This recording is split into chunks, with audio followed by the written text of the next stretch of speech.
आज मेरे कायद की साल गिरा है, आज मेरे कायद की साल गिरा है।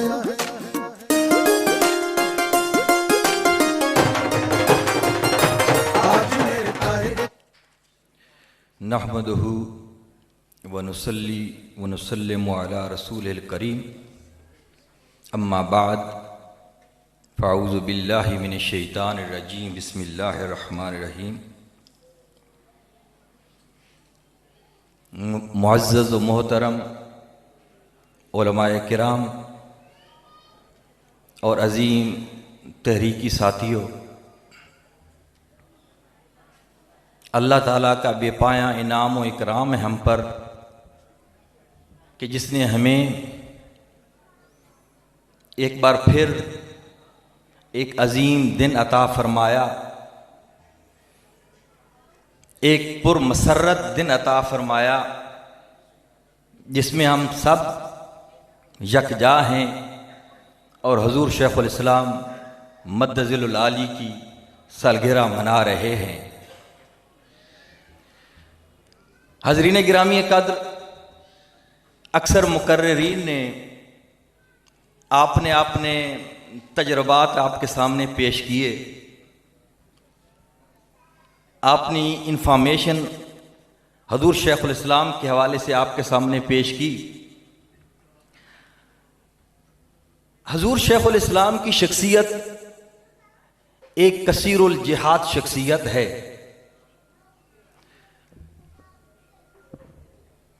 लेकिन आज मैं जिस जिहद को आपके सामने रखूंगा वो है हुज़ूर शेखुल इस्लाम की फ़िलासफ़ी। इस एक गोशे को आपके सामने बयान करने की कोशिश करूंगा। लेकिन इससे पहले, जैसे लोगों ने आपने ज़ाती तजर्बात पेश किए, तो मेरा भी दिल कर रहा है कि मैं भी अपना ज़ाती तजर्बा आपके सामने पेश करूं। हज़रीन गिरामी कद्र, आई थिंक कि ये कोई 2001-2 की बात होगी, जब मैं स्टूडेंट था और हुज़ूर शेखुल इस्लाम का दूर दूर जो है ना वो ख़िताब सुनने जाया करता था। एक दफ़ा प्रोग्राम अलहमरा हार लाहौर में हो रहा था और वो था अल्लामा इकबाल की विलादत के बारे में प्रोग्राम था और जमात इस्लामी की सदारत में प्रोग्राम हो रहा था। काजी हुसैन अहमद मरहूम उसकी सदारत कर रहे थे और हुज़ूर शेखुल इस्लाम चीफ गेस्ट थे उस प्रोग्राम के। तो कैद मोहतरम ने सबसे पहले डॉक्टर अल्लामा इकबाल की खुदी का जो तस्वर है वो पेश किया। खुदी का तस्वर पेश करने के बाद डेफिनेटली उन्होंने एक पॉलिटिकल मैसेज भी देना था, क्योंकि सारे पॉलिटिशियन इकट्ठे बैठे थे वहां पे। तो हुज़ूर शेखुल इस्लाम ने कहा कि आज अल्लामा इकबाल की खुदी की बात हो रही है, एक वक्त करीब है, यानी मुस्तकबिल करीब में 70 खुदियां इकट्ठी होंगी और एक खुदी में जमा हो जाएंगी। मैं अमूमी तौर पे ये सोचा करता था हुज़ूर शेखुल इस्लाम की बसीरत के हवाले से कि हुज़ूर शेखुल इस्लाम की कितनी बसीरत है कि वो मुस्तकबिल में कितना आगे सोचते हैं।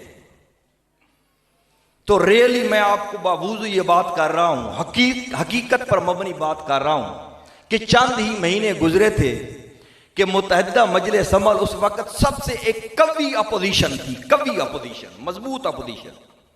70 के करीब उनकी सीटें थी और वो सारी की सारी इकट्ठी होकर परवेज़ मुशर्रफ की खुदी में जमा हो गई थी। सिर्फ चंद एक महीने गुजरे थे। तो ये हुज़ूर शेखुल इस्लाम की एक पॉलिटिकल बसीरत थी। अपना ज़ाती तजर्बा पेश कर रहा हूं आपके सामने कि जब से मैं मिनहाजुल कुरान के साथ मुताल्लिक हुआ हूं, जब से मैं मिनहाजुल कुरान के साथ वाबस्ता हुआ हूं, उस दिन से लेकर आज तक मुझे नाकामी नहीं हुई। हाज़रीन गिरामी कद्र, ये हकीकत, मैं एक रिसर्च स्कॉलर हूं। मेरा काम है रिसर्च करना, सर्च करना नहीं, रिसर्च करना, सर्च शुदा बातों को दोबारा रिसर्च उसकी करना और फिर हकीकत की बात करना। मैं बड़े बड़े असातिज़ा कराम का शागिर्द हूं और इंटरनेशनल असातिज़ा का शागिर्द हूं, जिनमें वो 100 इन्फ्लुएंशियल पर्सनैलिटी के लोग भी शामिल हैं। मिसाल के तौर पर प्रोफेसर दातुक उस्मान बकर मलेशिया के हैं, वो 100 इन्फ्लुएंशियल पर्सनैलिटीज के हैं।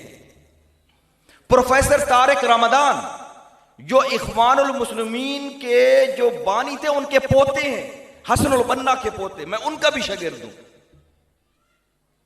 मैं इन लोगों के पास भी पढ़ा हूं, वो मेरे कुलीग भी हैं और शागिर्द भी मैं उनका हूं। लेकिन मेरा काम सिर्फ तारीफ में रत्बो लिसान होना नहीं, बल्कि हकीकत आपके सामने रखना है, ताकि आप हकीकत से आशना हो। यह मत समझें कि मेरा कोई सिर्फ मिनहाजुल कुरान के साथ जज्बाती ताल्लुक है, हुब्बी ताल्लुक है, इश्की ताल्लुक है। नहीं, मेरा मिनहाजुल कुरान के साथ ताल्लुक हकीकत पर मबनी ताल्लुक है।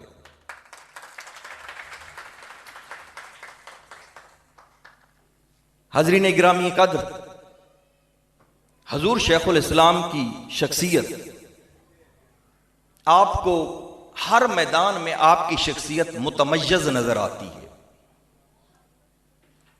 बुलंदो बाला नजर आती है। हर मैदान में, हर शोबह जिंदगी में, खा वो पॉलिटिक्स का मैदान हो, वहां भी आप मुतमय्यज़ नजर आते हैं।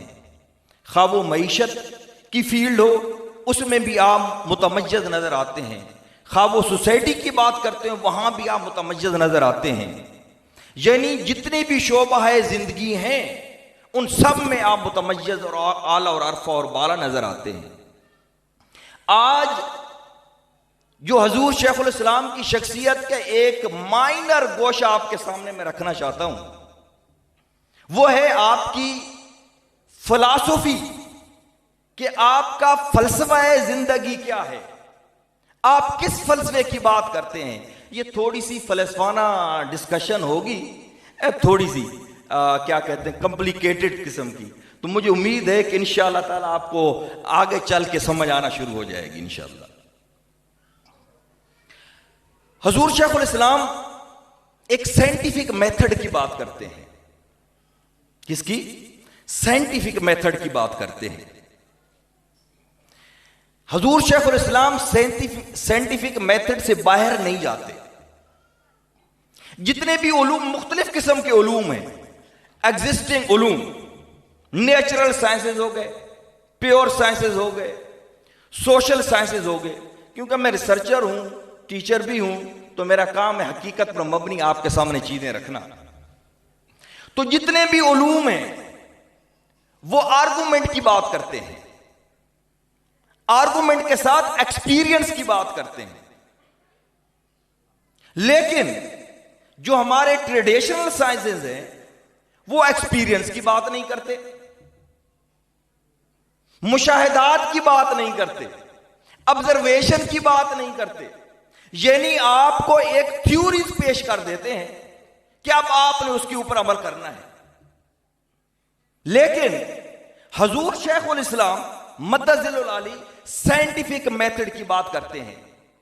वो कहते हैं खा नेचुरल साइंसेज हो, खा प्योर साइंसेज हो, खा सोशल साइंसेज हो, खा ट्रेडिशनल साइंसेज हो, खा उलूमुल कुरान का इल्म हो, खा उलूमुल हदीस का इल्म हो, खा उलूमुल फिक्र का इल्म हो, खा इस्लामिक सिविलाइजेशन का इल्म हो, ये सारे के सारे उलूम साइंटिफिक मेथड पर मुंतज होते हैं और साइंटिफिकली प्रूव्ड होते हैं।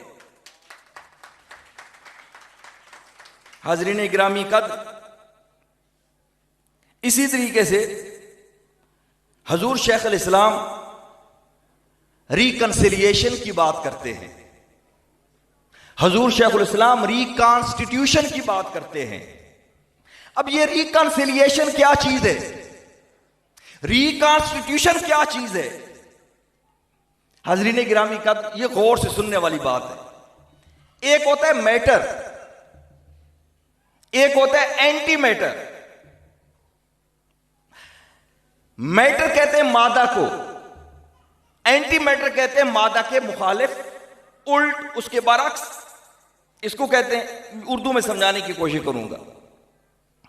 अब क्या है, जितने भी बड़े बड़े फिलोसफर हैं, थिंकर हैं, या हत्ता के इस्लाम की बात करते हैं, बड़े बड़े उलमाए किराम, बड़े बड़े मशाइख इज़ाम, उन्होंने मैटर को अगर सामने रखा तो एंटी मैटर को भूल जाते हैं, अगर एंटी मैटर को सामने रखते हैं तो मैटर को भूल जाते हैं। लेकिन हुजूर शेखुल इस्लाम इन दोनों के दरमियान रिकंसिलिएशन क्रिएट करते हैं, मैटर को भी मिलाते हैं और एंटी मैटर को भी मिलाते हैं और सही इस्लाम के तशक्कुस को बयान करते हैं। हजरीन गिरामी कद, आपकी फिलॉसफी में एक और इंपॉर्टेंट उनसर जो आपके सामने रखता हूं वो ये है कि आपकी फिलॉसफी हायर देन मिल्ला है, हायर देन नेशन है। सारे पढ़े लिखे लोग बैठे हुए हैं, आप इसको समझने की कोशिश करें कि हुजूर शेखुल इस्लाम की फिलॉसफी क्या है, हायर देन नेशन है, हायर देन मिल्ला है और नॉट हायर देन रिलीजन। गौर करना, ये दो सेंटेंस दे रहा हूं आपको मैं, क्या कि हुजूर शेखुल इस्लाम की फिलॉसफी क्या है, higher than nation, higher than मिल्ला, और दूसरी नॉट हायर देन रिलीजन। अब ये क्या चीज है कि हायर देन मिल्ला क्या है? हाजरीन गिरामी कद्र, ये हुजूर शेखुल इस्लाम की दो अप्रोचेज हैं जो वो बयान करते हैं। जा बजा अपनी तकारीर के अंदर उनकी तकारीर को सामने रखें, उनके खताबात, उनकी किताबों को, उनके लेक्चर्स को, उनके इंटरव्यूज को जब आप सामने रखेंगे तो ये करक्स सामने आपके सामने आएगा। ये उनकी तमाम फिलॉसफी का करक्स आपके सामने आएगा कि आप हायर देन मिल्ला की बात करते हैं। हायर देन मिल्ला क्या है? हायर देन मिल्ला ये है कि आप दामत बरकातुहुल आलिया ह्यूमैनिटी के कंसेप्ट को बयान करते हैं। किसके कंसेप्ट को बयान करते हैं? ह्यूमैनिटी के कंसेप्ट को बयान करते हैं। वो बियॉन्ड मुस्लिम और नॉन मुस्लिम से हट के बात करते हैं। वो किसकी बात करते हैं? इंसानियत की बात करते हैं। वो ये नहीं कहता कि फकत एक मुसलमान की जान कीमती है। आप ये नहीं फरमाते कि फकत एक सुन्नी की, अहले सुन्नत वल जमात से तल्लुक़ रखने वाले की जान जो है ना कीमती है। आप ये कभी भी नहीं कहते कि इस इस्लाम से तल्लुक़ रखने वाले की जान कीमती है, बल्कि खा वो यहूदी है, खा वो क्रिश्चियन है, खा वो एथियस्ट है, खा वो फोक रिलीजन से तल्लुक़ रखने वाला है, खा वो किसी भी रिलीजन से तल्लुक़ रखने वाला है, सबकी जान क्या है? यकसा है और कीमती और अहम है। इसलिए आपकी जो फिलॉसफी है, इसी फिलॉसफी के तहत हुजूर शेखुल इस्लाम ने एक अजीम, मबसूत और ज़ख़ीम फतवा दिया। कौन सा फतवा? फतवा अगेंस्ट टेररिज्म। टेररिज्म के खिलाफ 600 सफ़ात पर मबनी फतवा दिया। अगर आपके सामने यह कंसेप्ट ना होता, हायर देन मिल्ला का कंसेप्ट ना होता, हायर देन नेशन का कंसेप्ट ना होता, तो बाकी जिस तरीके से मौलवी काम कर रहे थे वो अंदर दबक के रह गए थे अपनी खनकाओं के अंदर, अपनी मसाजिद के अंदर। कभी भी उनके खिलाफ कोई जबान तराशी नहीं कर सकता था। कोई जबान इस्तेमाल करने वाली सारी जबानें गुम होकर रह गई थी। आपने अपने खनवादों के अंदर दबक के रह गए थे, आपने अपने डरबों के अंदर बंद होकर रह गए थे। लेकिन हुजूर शेखुल इस्लाम ने वो मबसूत और ज़ख़ीम फतवा दिया कि इस्लाम का नाम को ताबिंदा और दरख्शां कर दिया। अगर आप फकत एक इस्लाम की बात करते या एक मुसलमान की बात करते तो इतना अजीम मबसूत टेररिज्म का फतवा पेश न किया जा सकता। ये क्या चीज है? ये कंसेप्ट क्या है? ये हायर देन मिल्ला का कंसेप्ट है जो हुजूर शेखुल इस्लाम पूरी इंसानियत को देते नजर आते हैं। इसी तरीके से आप दामत बरकातुहुल आलिया का जो कंसेप्ट है वो क्या है? Not higher than religion. यानी आप विद इन रिलीजन के अंदर रहते हुए, अपने मजहब इस्लाम के अंदर रहते हुए हकीकत शनासी बताते हैं लोगों को। कितने लोग थे हमारे क्या कहते हैं, अकायद के अंदर गड़बड़ पैदा होनी शुरू हो गई थी। यानी हम अपने अकीदे को अच्छी तरीके से बयान करने से जो है ना वो कासिर थे, वो दूसरे लोग हमारे ऊपर हावी हो चुके थे। यानी हम डिफेंस करने के भी काबिल ना थे, यानी ऑफेंस करना, यानी जारहाना तौर पर उनके ऊपर हमला करना, उसके काबिल तो थे ही नहीं। यानी अपना डिफेंस भी नहीं हम कर सकते थे, अपना दिफा करने के भी काबिल नहीं हो सकते थे। तो हजूर शेखुल इस्लाम ने उनके जितने भी फसादात थे, जितने भी अकायद और ओहामात थे, उन तमाम का कला कमा किया और उनके घरों में भी मिलाद जारी करवा दिया। तो ये कंसेप्ट था क्या, नॉट हायर देन रिलीजन का कंसेप्ट। यानी विद इन रिलीजन और विदाउट रिलीजन जो है ना हजूर शेखुल इस्लाम ये कंसेप्ट देते नजर आते हैं। हजरीन गिरामी कद, मैं ये फलसफियाना बातों में पड़ गया, पता नहीं कौन सी बातें कर रहा हूं आपके सामने, लेकिन ये जरूरी था कि मैं आपके सामने ये चीजें रखता एज अ रिसर्च स्कॉलर के तौर पे। एक इंपॉर्टेंट बात बता के फिर इजाजत चाहूंगा, वो है हजूर शेखुल इस्लाम, क्योंकि यहां पर उलमाए किराम भी तशरीफ फरमा है, तो उनके लिए अरबी में कुछ एक दो टर्मिनोलॉजीज पेश करूंगा, शायद उनको इस चीज की समझ आए कि हजूर शेखुल इस्लाम क्या कंसेप्ट दे रहे हैं, क्या फिलॉसफी जो है ना उम्मत को दे रहे हैं। आपकी फिलॉसफी है, इसको कहते हैं अल मस्दरुल असलिया। हजूर शेखुल इस्लाम उम्मत मुसलमा को अल मस्दुर असलिया के साथ मुतमस्सिक करना चाहते हैं। अल मस्दरुल असलिया क्या चीज है? एक है अल मरकजिया। अल मरकजिया को कहते हैं उर्दू में या इंग्लिश में हम कहेंगे न्यूक्लियस पॉइंट। क्या? न्यूक्लियस। अब उस न्यूक्लियस के इर्द गिर्द सारी चीजें घूमती होती हैं, उसके इर्द गिर्द घूमती हैं। अब वो जो अल मरकजिया है, अगर वो इंसान को लीड करे मरकजियतुल मादा की तरफ, किसकी तरफ? मरकजियतुल मादा। इसको कहते हैं मैटर, यानी मैटर की तरफ लेके जाए, तो फिर तफकीक आती है उलमाए किराम के लिए। तफकीक कहते हैं तबाही को, डिस्ट्रक्शन को। मरकजिया अगर लीड करे किसकी तरफ? मरकजियतुल मादा की तरफ, तो फिर तबाही आएगी।